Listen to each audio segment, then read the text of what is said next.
Hello everyone, I welcome you all to study Niti and this is success series by miss Prati, जिसमें हम लोग complete free course कर रहे हैं 60 डेज के अंदर अंदर of reasoning and quants for दोनों ही एग्जामिनेशंस, प्रीलिम्स एंड मेंस। तो ये जो स्लाइड आपके सामने है, this is the schedule for the sessions and इस शेड्यूल के हिसाब से आज हम लोग करने जा रहे हैं age based puzzles prelims examination की, मतलब बेस आपका करने जा रहे हैं। और आगे आने वाले सेशन में 22 को हम लोग एज बेस्ड पजल मेंस करने वाले हैं। ठीक है, यहाँ पे मैंने आपको 13 मई तक का शेड्यूल दिया है। फर्दर सेशंस में आपको आगे आने वाले सेशंस में अपडेट करती रहूंगी। डेली की 2 क्लासेस रहेंगी 11 AM एंड 9 PM, सिर्फ और सिर्फ इसी चैनल पे। तो ये हमारे प्रैक्टिस कोर्स के बारे में है, जहां से बेसिकली आपको प्रैक्टिस करनी है, तो इसके बारे में हम लोग लास्ट में बात करेंगे। तो इस सेशन में हम लोग करेंगे age based puzzle prelims examination की। जैसे हमने ईयर बेस्ड पजल करी है, ये उससे ही सिमिलर होती हैं। जस्ट आपको यहाँ पे कौन सा एलिमेंट, काफी सारे क्वेश्चंस ऐसे होते हैं जिसमें आपको एजेस निकालनी भी पड़ती है, और काफी सारे क्वेश्चंस ऐसे होते हैं जो सिर्फ और सिर्फ ईयर से भी हो जाते हैं। ठीक है, तो जहां पे एजेस निकालनी पड़ेंगी, बेस ईयर हमें दिया होगा कि आपको सारी की सारी एज 2019 के अकॉर्डिंग निकालनी है, 2020 के अकॉर्डिंग निकालनी है, 2021 के अकॉर्डिंग निकालनी है। तो हम लोग सब पर्सन्स की एजेस निकाल सकते हैं। बस एज के ईयर्स आ गए तो आप डेफिनेटली पर्सन्स को एज वाइज लगा सकते हो। आपको क्या करना होता है, पर्सन्स को एज वाइज लगाना ना, किसकी कौन सी एज है, कौन बड़ा कौन छोटा है। तो बहुत सिंपल रहती है, ईयर बेस्ड की काफी सिमिलर रहती है। देखो, जैसे ये पहला क्वेश्चन है, इसमें क्या बोला है, देयर आर 8 पीपल, 8 लोग हैं हमारे पास और उनकी डिफरेंट एजेस हैं। The age of A is divisible by 5, A की एज डिविजिबल बाय 5 है। सबसे पहले हम लोग यहाँ पे 8 लोगों को लिख लेंगे, A B C D E F G and H. ठीक है, ए की एज डिविजिबल बाय 5 है, मतलब 15 भी हो सकती है, 25 भी हो सकती है, 30 भी हो सकती है और 35 भी हो सकती है। साइड में लिख देंगे, 15 भी हो सकती है, 25 भी हो सकती है, 30 भी हो सकती है, 35 भी हो सकती है। Difference between A and G is 10, A और जी की एजेस के बीच का डिफरेंस 10 है। फॉर एग्जाम्पल, ए की एज 15 है तो जी की 25 हो सकती है, डेफिनेटली हो सकती है। ए की एज 25 है तो जी की एज 35 हो सकती है, डेफिनेटली हो सकती है। ए की एज 30 है तो जी की एज 40 नहीं हो सकती, क्योंकि यहाँ पे 40 हमारे पास अवेलेबल नहीं है। तो जी के लिए 2 ऑप्शन ही बनेंगे, जब ए 15 होगा तो जी 25 होगा, और ए 25 होगा तो जी 35 होगा। The age difference of B and G is same as that of G and A. जितना डिफरेंस जी और ए के बीच में है, मतलब 10 ईयर्स का, उतना ही बी और जी के बीच का है, मतलब 10 साल का। देखो, अब यहां से अगर जी 25 साल का होगा तो बी हमारे पास 15 साल का भी हो सकता है, छोटा भी हो सकता है, और 35 साल का भी हो सकता है ना, छोटा और बड़ा दोनों हो सकते हैं। और अगर हमारे पास जी जो है 35 साल का होगा तो बी हमारे पास 25 साल का हो सकता है, डेफिनेटली हो सकता है। अगर आप यहाँ पे थोड़ा सा अंदाजा लगाओ, 35 से प्लस 10 जाएंगे तो 45 यहाँ पे अवेलेबल है ही नहीं। अंदाजा लगाओ तो 15, 25 और 35, 15, 25 और 35, 25 और 35, मतलब मेरे पास 3 नंबर्स हैं, 3 एजेस हैं, 15, 25 और 35, और मेरे पास 3 ही लोग हैं, ए बी और जी। मतलब डेफिनेटली इन तीनों की एजेस इन्हीं नंबर्स में से कुछ होगी। तो मतलब हम लोग ए का 30 वाला कॉलम हटा सकते हैं, ए की एज 30 कभी नहीं हो सकती इस कंडीशंस के अकॉर्डिंग। सी की एज जो है वो एक प्राइम नंबर है, तो यहाँ से प्राइम नंबर ढूंढ लो जो किसी से भी डिविजिबल नहीं है, 17, तो सी की एज के आगे हम लोग 17 लगा देंगे, 17 years. Sum of C and D is 1 more than the age of F. C और डी की जो एज है वो एक ज्यादा है एफ से, थोड़ा सा ध्यान देना। इसको अच्छे से इरेज करते हैं, यहां से भी कर देते हैं, ये भी हमारा हो चुका है। देखो, हमारे पास एजेस यूज कौन कौन सी हो सकती हैं, कौन कौन सी यूज हो चुकी है, 15, 25 और 35, जो मैंने ए बी और जी की निकाली, और 17 मेरे पास सी की एज है। अब आपको क्या करना है, सी प्लस डी करना है, इसकी एज एक ज्यादा किससे होगी, एफ से। अगर मैं देखो 17 प्लस 16, इसको सी की एज हमारे पास 17 है और डी की मैं लिखती हूँ 16, तो मेरे पास टोटल आता है 20, टोटल आता है 33, टोटल कितना आता है 33। ये एक ज़्यादा किससे, एफ से। अगर 33 एक ज़्यादा है एफ से तो एफ की एज कितनी आई, 32। क्या 32 यहाँ पे अवेलेबल है, डेफिनेटली है, मतलब एक केस तो ये बन गया। अब मैं करती हूँ 17 + 22, 17 + 22 करूंगी 39 आएगी। 39 एक ज़्यादा है एफ से, तो एफ की एज कितनी आ जाएगी, 38। क्या 38 यहाँ पे अवेलेबल है, नहीं अवेलेबल, मतलब सिर्फ और सिर्फ यही केस बन रहा है जिसमें सी की एज 17 है, डी की एज 16 है और एफ की एज हमारे पास कितनी आ चुकी है, 32 ईयर्स। ठीक है, आगे देखो, the age of H is thrice the age of E and F. Difference between H की जो एज है वो किसके बराबर है, 3 गुना किसका, difference between E and F, E and F के डिफरेंस का 3 गुना। B is elder than F, F की एज 32 है और बी उससे बड़ा है। 32 से बड़ा नंबर हमारे पास कौन सा है, 35। अगर बी 35 ईयर्स का है, बी और जी के बीच का डिफरेंस 10 था, तो जी कितने का हो जाएगा, 25 साल का। और अगर ये दोनों 35 और 25 के हैं तो ए कितने का रह गया, 15 साल का। क्लियर, यूज हो गया। अब ई और एफ का डिफरेंस निकालना है, उसका 3 गुना करेंगे तो एच आएगा। नंबर हमारे पास 16 भी यूज हो चुका है, 17 भी यूज हो चुका है और हमारे पास यहाँ पे बचे कौन कौन से नंबर है, 22 और 30। कौन कौन से नंबर्स बचे हैं, 22 और 30। ठीक है, और हमारे पास एफ की एज कितनी है, 32। अब देखो ई के लिए देखना है, उससे एच का आएगा। अगर मैं एच और एफ और ई का डिफरेंस लूँ कितना आता है, 10। 3 गुना करूंगी 30। इन दोनों का डिफरेंस लूंगी कितना आएगा, 2। 3 गुना करूंगी 6। क्या एच की एज 6 बन सकती है, नहीं बन सकती, अवेलेबल ही नहीं है। क्या एच की एज 30 बन सकती है, डेफिनेटली बन सकती है, नंबर हमारे पास 30 अवेलेबल है। तो एच की कितनी आ जाएगी, 30 ईयर्स, और मेरे पास ई की कितनी आ जाएगी, 22 ईयर्स। तो इस तरीके से हमने अपना पहला क्वेश्चन जो है वो क्लियर कर लिया है। आई होप आपको अच्छे से समझ में आ गया होगा। चलते हैं नेक्स्ट क्वेश्चन की तरफ। देयर आर 8 फ्रेंड्स, 8 फ्रेंड्स है जिनकी एजेस हमारे पास हैं। आगे बोला गया Shikha's age is a perfect square. तो सबसे पहले नाम लिख लेंगे हम लोग, ऋचा, सुनील, शिखा, शिखर, कबीर, कविता, मनोज, मंजू एंड मनोज। शिखा की एज परफेक्ट स्क्वायर है। परफेक्ट स्क्वायर देखना तो यहाँ पे देखो 4 का स्क्वायर 16 मुझे दिख रहा है और 5 का स्क्वायर 25 मुझे दिख रहा है, मतलब 16 भी हो सकती है और 25 भी हो सकती है। Difference between age of Shikha and Shikhar is 9 years. Shikha और शिखर की एज का डिफरेंस 9 ईयर्स है। 16 - 9 हमारे पास यहाँ पे इस एज ग्रुप में कुछ अवेलेबल नहीं है, लेकिन 16 + 9 25 अवेलेबल है। 25 + 9 हमारे पास अवेलेबल नहीं है, लेकिन 25 - 9 एज ग्रुप में अवेलेबल है 16। क्लियर, तो हम लोग यहाँ पे 2 केसेस बना लेते हैं इसके। ठीक है, इसको बाइफर्केशन दे देते हैं 16 और 25 के, ताकि केसेस बढ़िया तरीके से चेक हो जाए।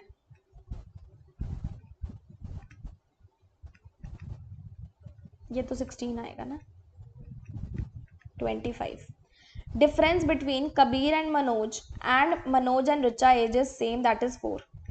कबीर और मनोज की एज का डिफरेंस 4 है और उतना ही किसका है, रिचा और मनोज का। कितना, 4 है। Richa's age is not divisible by 7 and 11। उसकी एज डिविजिबल नहीं है 7 और 11 से। तो 14 7 से डिविजिबल है, 22 11 से डिविजिबल है, 26 किसी से डिविजिबल नहीं है, और 16 हम लोग ऑलरेडी यूज कर चुके हैं, 19 भी नहीं है, 18 भी नहीं है, 23 भी नहीं है, 25 यूज्ड है। तो हमारे पास रिचा की एज के पॉसिबिलिटीज क्या बन जाएंगी, कुछ इस तरीके से बन जाएंगी। क्लियर, रिचा और मनोज की एज का डिफरेंस 4 है। अब 26 - 4 होता है 22 और +4 होता है 30। 19 - 4 होता है 15 +4 होता है 23। 18 - 4 होता है 14 +4 होता है 24। 23 - 4 होता है 19 और +4 होता है 27। अब इन एज ग्रुप में देख लो आपके पास कौन कौन से नंबर्स अवेलेबल है। मेरे पास 30 अवेलेबल नहीं है, 15 भी नहीं है, और मेरे पास कौन सा अवेलेबल है, 27 भी नहीं अवेलेबल। तो अगर मैं बात करूं ऋचा और मनोज, तो इनका कुछ इस तरीके से पैटर्न बन जाएगा अगर किसी की एज इस तरीके से होती है। 19 और 23 मेरे पास रिपीट हो रहे हैं, आप ये देख लेना। क्लियर? आगे देखो, कविता एंड कबीर की एज का डिफरेंस कितना है? 7 ईयर्स। कविता और Kabir 7 years. Difference between Shikha and Sunil age is 2 years. Shikha और सुनील की एज का डिफरेंस 2 साल है। 16 - 2 मेरे पास 14 अवेलेबल है और 16 + 2 18 अवेलेबल है। 25 - 2 23 अवेलेबल है। 25 + 2 27 अवेलेबल नहीं है। समझ में आ गई? अब अगर मैंने सुनील की एज 23 रख दी तो मनोज और ऋचा की एज 19 और 23 वाला केस आप सीधा सीधा कैंसिल कर सकते हो इस वाले केस को देख के। ये वाले केस पे अभी मैं नहीं आ रही, ये मैं सेकंड केस के हिसाब से बोल रही हूँ। क्लियर है इतना सबको? Okay. And sum of age of Manoj and Manju is a perfect square. Last line, तो मनोज की एज और मंजू की एज को प्लस करेंगे तो मेरे पास क्या आएगा? परफेक्ट स्क्वायर आएगा। क्लियर? अब यहाँ पे देखो हम लोग किस चीज से शुरुआत कर सकते हैं? ऋचा और मनोज की एज से कर सकते हैं। अगर मैं बोलती हूँ ऋचा की एज कितनी है? 26, तो मनोज की कितनी हो जाएगी? 22। ठीक है? और उतना ही डिफरेंस कबीर और मनोज के अंदर है। दोनों के बीच का डिफरेंस कितना है? 4। दोनों के बीच का डिफरेंस कितना है? 4। तो मनोज और कबीर के बीच का डिफरेंस भी 4 होना चाहिए। मतलब 22 + 4 26 होता है और 22 - 4 कितना होता है? 18 होता है। दैट मीन्स कबीर की एज मेरे पास कितनी आनी चाहिए? 18 साल। कितनी आनी चाहिए मेरे पास कबीर की एज? 18 साल। अगर मैं ऋचा की एज 26 रखती हूँ तो बचा कौन? कविता और मंजू। अब कबीर की अगर एज 18 ईयर्स में लिखती हूँ तो 18 और 7 मतलब डेफिनेटली, एक मिनट, मतलब डेफिनेटली कविता की एज कितनी आनी चाहिए? 25। 18 + 7 25 होता है। 18 - 7 11 होता है। सिर्फ 25 ही अवेलेबल है जो कि हम ऑलरेडी यूज कर चुके हैं। तो दैट मीन्स ये वाला केस तो गलत हो गया। हम लोग ऋचा की एज 26 नहीं ले सकते। ठीक है? ऋचा की एज हम लोग क्या ले लेते हैं? 18 लेके देखते हैं एक बार। ये वाला पूरा करते हैं पैटर्न। ऋचा की एज मैं 18 लेती हूँ तो मेरे पास मनोज की एज का पैटर्न क्या रहेगा? 14 और 22। दो केसेस रह रहे हैं, 14 और 22। अगर मैं मनोज की एज रखती हूँ 14, मान लो 14 मैंने रख दी। क्लियर? तो मेरे को कबीर और मनोज की एज का डिफरेंस 4 चाहिए। तो दैट मीन्स कबीर की एज कितनी हो जाएगी? 18, जबकि 18 ऑलरेडी मैं ऋचा पे रख चुकी हूँ। नहीं रख सकते, मैं रखती हूँ उसको 22। ठीक है? अब मनोज और कबीर की एज का डिफरेंस भी तो 4 होना चाहिए। तो दैट मीन्स कबीर की एज कितनी आ सकती है? 26।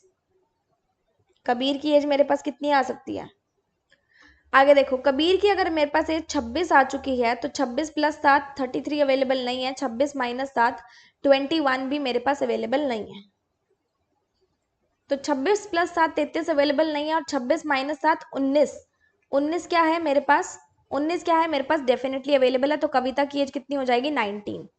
उसने बोला मनोज और मंजू की एज परफेक्ट स्क्वायर होनी चाहिए। यहाँ पे मंजू की एज के लिए हमारे पास सिर्फ और सिर्फ नंबर कौन सा बच रहा है आपके सामने? 14। देख लेते हैं क्या परफेक्ट स्क्वायर है या नहीं है। 14 + 22 हमारे पास क्या होता है? 36। 36 एक परफेक्ट स्क्वायर होता है। तो ये वाला केस हमारा ऑटोमेटिकली सही बन गया। तो यहाँ पे बहुत सारी पॉसिबिलिटीज मेरे पास आ रही थी। सारी पॉसिबिलिटीज को चेक करके मुझे देखना पड़ता और ये वाली पॉसिबिलिटी से मेरा केस बन गया। अगर नहीं बनता तो फिर हम लोग और इसके अंदर जो है रिसर्च करते कि किससे बन रहा है। ठीक है? So this is the final answer, this case is the final answer. आगे चलते हैं। तो ये आपके पास एक और टाइप की है जिसमें हमारे पास 2 वेरिएबल्स हैं, एक पर्सन और एक कलर। तो हिंदी वाले इसका स्क्रीनशॉट ले लो। देखो 7 पर्सन्स हैं जो कि डिफरेंट ईयर्स में बॉर्न है और इनको डिफरेंट डिफरेंट कलर्स पसंद हैं। और ईयर्स हमारे पास ये हैं जिसका बेस जो हमें रखना है 2019 रखना है। मतलब अगर कोई 1985 में बॉर्न है तो 2019 के हिसाब से उसकी एज हमारे पास कितनी हो जाएगी? 34 साल हो जाएगी ना। 2019 - 1985 करके देखो, इस तरीके से एज निकालते हैं। कितनी आ जाएगी? 34। तो एज हमने निकाली 34। तो यहाँ पे एक चीज ध्यान रखना, जब भी आप ईयर्स लिखोगे ना उसको असेंडिंग ऑर्डर में लिखोगे। मतलब जो साल पहले आता है उसको पहले लिखोगे, जो बाद में आता है उसको बाद में लिखोगे। 2001 और 2003।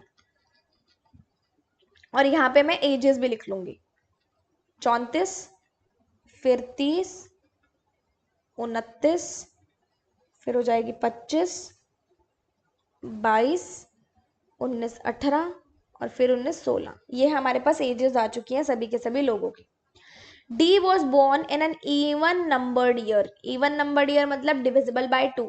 हमारे पास इवन नंबर्ड ईयर सिर्फ दो ही दिख रहे हैं, 1990 और 1994। तो एक बार डी को यहाँ लिख देते हैं और एक बार डी को यहाँ लिख देते हैं।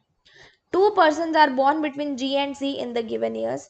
जी और सी के बीच में दो लोग हैं। जी को लेवेंडर पसंद है और जी की एज एक ऑड नंबर है। जी की एज एक ऑड नंबर है। ऑड नंबर हमारे पास दो ही है, 29 एंड 25। 29 पे डी को रखा तो जी यहाँ आ जाएगा, 25 पे डी को रखा तो जी यहाँ आ जाएगा। डी को कौन सा कलर पसंद है? लेवेंडर पसंद है, तो लेवेंडर यहाँ आ जाएगा। जी और सी के बीच में दो लोग हैं। अब यहाँ से दो लोग छोड़ूंगी तो सी यहाँ पे भी आ सकता है, यहाँ से दो लोग छोड़ूंगी तो सी यहाँ पे भी आ सकता है। ऊपर सी नहीं आएगा, दो लोग छोड़ के सी यहाँ पे आ सकता है। F was younger than D.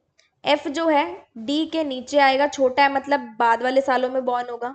C was older than A but younger to E. C जो है ए से ओल्डर है लेकिन ई से यंगर है। तो इस तरीके से ये तीनों आएंगे, ऊपर नीचे कैसे भी आएंगे, जरूरी नहीं है कि इकट्ठे आए, गैप होगा बीच में। B was older than G and does not like orange. G से ओल्डर है बी, मतलब जी से ऊपर कौन आ जाएगा? बी। और बी को क्या नहीं पसंद? ऑरेंज नहीं पसंद। ई और डी की एज का डिफरेंस क्या है? 1 less than age difference between F and A. जो एफ और ए की एज का डिफरेंस है वो किसके बराबर है? उससे एक कम। उससे एक कम करेंगे तो हमारे पास किसका डिफरेंस आ जाएगा? ई और डी की एज का। ठीक है, आगे बोला है F and A was younger than E and D. तो ई और डी के नीचे कौन आएंगे? एफ और ए आएंगे। ठीक है, तो डी से भी नीचे आएंगे और डी से भी नीचे आएंगे एफ और ए। मतलब यहाँ पे तो ये वाली जगह बच रही है और यहाँ पे ये तीन जगह हैं जिसमें हम लोग एफ और ए को लिख सकते हैं। G was not the oldest person. G oldest person नहीं है तो जी तो वैसे भी ऊपर नहीं आ रहा। The one who likes brown is older than lavender but younger than violet. Brown जो है लेवेंडर से बड़ा है और वॉयलेट से छोटा है। तो लेवेंडर से बड़ा हो जाएगा ब्राउन और वॉयलेट से छोटा है, तो सिर्फ यही केस बनेगा और ऊपर और भी केसेस बन सकते हैं। 2 persons are born between the one who likes grey and the one who likes orange. तो ग्रे और ऑरेंज के बीच में दो लोग हैं, ऊपर नीचे मुझे नहीं पता। The one who likes grey was born in an even numbered year. Even numbered year मतलब या तो 1990 या 1994। 94 पे लेवेंडर आ चुके हैं तो ग्रे यहाँ आ जाएगा और यहाँ पे लेवेंडर आ चुका है तो ग्रे यहाँ पे आ जाएगा। ग्रे और ऑरेंज के बीच में 2 का गैप है तो यहाँ से 2 का गैप देके ऑरेंज में यहाँ लगा सकती हूँ। ऊपर नहीं दे सकती, यहाँ से 2 का गैप देके ऑरेंज में यहाँ लगा सकती हूँ। ये हो चुका है मेरे पास। क्लियर? उसके बाद देखो, person who likes purple is younger than D but older than the one who likes blue colour. D के नीचे कौन आएगा? पर्पल आएगा, लेकिन ऊपर किससे आएगा? ब्लू वाले से। इतना सबको क्लियर है? यहां तक मैंने अपनी सारी की सारी चीजों को लिख लिया है, नोट कर लिया है। अब मुझे इसका क्या करना है? सेट पैटर्न देखना है कि कहाँ कहाँ पे कौन कौन सी चीजें आ सकती हैं। सबसे पहले यहाँ पे देखो, ई, सी और ए के बारे में लिखा है कि सी से ऊपर ई आएगा और सी से नीचे ए आएगा। तो सी से नीचे ए आ रहा है तो ए के लिए तो यही जगह बच रही है इस केस के अंदर। जी और सी के बीच में दो लोग हैं, दो लोग मैंने लिख दिए। सी ऊपर भी आ सकता है और सी यहाँ पे भी आ सकता है। उसके अलावा जी से ऊपर आने वाला है बी हमारे पास, तो बी हमारे पास इधर भी आ सकता है, इधर भी आ सकता है। सिमिलर केस में जी बी इधर भी आ सकता है और इधर भी आ सकता है। दोनों केसेस हमने बना लिए। अब देखो, यहां बोला गया था लेवेंडर से ऊपर कौन कौन आएगा? वॉयलेट और ब्राउन। तो ब्राउन यहाँ पे आ जाएगा और वॉयलेट यहाँ आ जाएगा। कलर्स तो मुझे पता चल गए कि कौन सा कहाँ पे आने वाला है। क्लियर? अब मुझे सिर्फ केसेस देखना, तो इसको भी मैं कैंसिल आउट कर दूंगी। डी से नीचे एफ आएगा तो वो तो हमें पता है, इस केस में हमें पता चल ही गया। और एफ और ए जो है डी से नीचे ही आने वाले हैं। इस केस में अगर ए मैंने यहाँ लिख दिया तो एफ मेरा यहाँ पे आ जाएगा और इस केस में भी एफ और ए मुझे चाहिए। सिंपल सी बात है, एफ और ए चाहिए। देखो अगर मैं सी को यहाँ लिख दूं तो उसके नीचे मैं ए नहीं लगा सकती, फिर उसके ऊपर ई नहीं लगा सकती। सी को अगर मैं यहाँ रख दूं तो उसके नीचे मैं ए तो लगा सकती हूँ, उसके ऊपर ई को नहीं लगा सकती। तो सी की यहाँ पे दोनों में एडजस्टमेंट नहीं हो रही, ये वाला केस पूरा का पूरा कैंसिल आउट ऑटोमेटिकली हो गया। अब यहाँ पे देखो उसने क्या बोला था, एफ और ए की एज के बीच में जो डिफरेंस है, एफ है 22 साल का, ए है 16 साल का, दोनों की एज के बीच का डिफरेंस कितना है, 6। 6 माइनस 1 मतलब 5, तो मतलब ई और डी की एज का डिफरेंस भी 5 होगा। अगर डी मेरे पास 25 साल का है तो ई मेरे पास 30 साल का हो सकता है, और अगर ई मेरे पास 30 साल का है तो बी मेरे पास कितने साल का हो जाएगा, 34 साल का। This is the final arrangement जिसमें हम लोगों ने सारे के सारे कलर्स और सारे के सारे पर्सन को अरेंज कर लिया according to the given conditions. I hope आपको ये चीज अच्छे से क्लियर हो गई होगी। अब लास्ट क्वेश्चन पे चलते हैं। देखो देर आर 6 पर्सन नेमली, यहाँ पे उनके नाम है जो कि डिफरेंट ईयर्स में बॉर्न है, और उनकी एजेस किसके रिस्पेक्ट में है, 2020, और ये मानना है कि सबकी डेट ऑफ बर्थ सेम है और मंथ भी सेम है। सबसे पहले ईयर्स लिखेंगे असेंडिंग ऑर्डर में, 1989, 1991, 96, 98, 2000, 2005। अब मैं क्या लिखूंगी, एज लिखूंगी।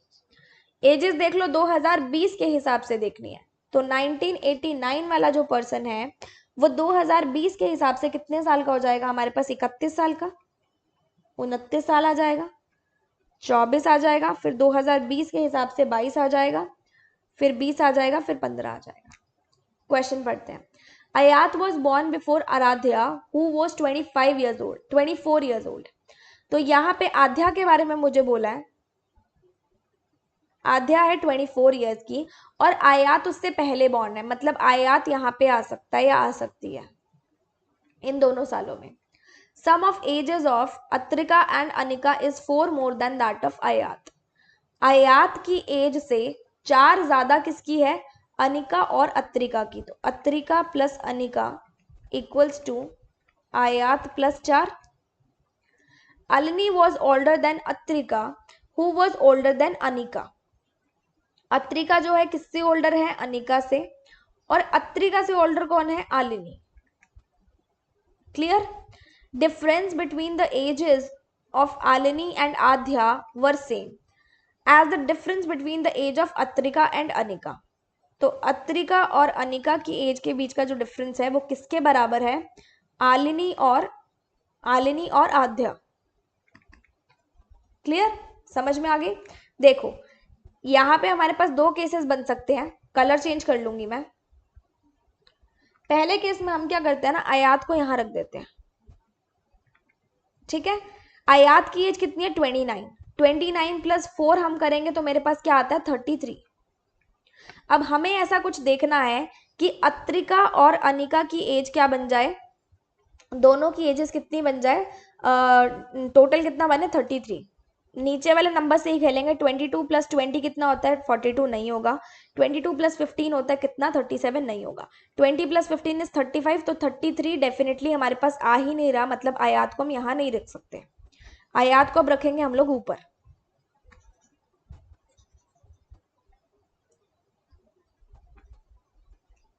तो यहां मैंने रखा आयात को। आयात की एज कितनी है, 31, 31 प्लस 4 कितना होता है, 35।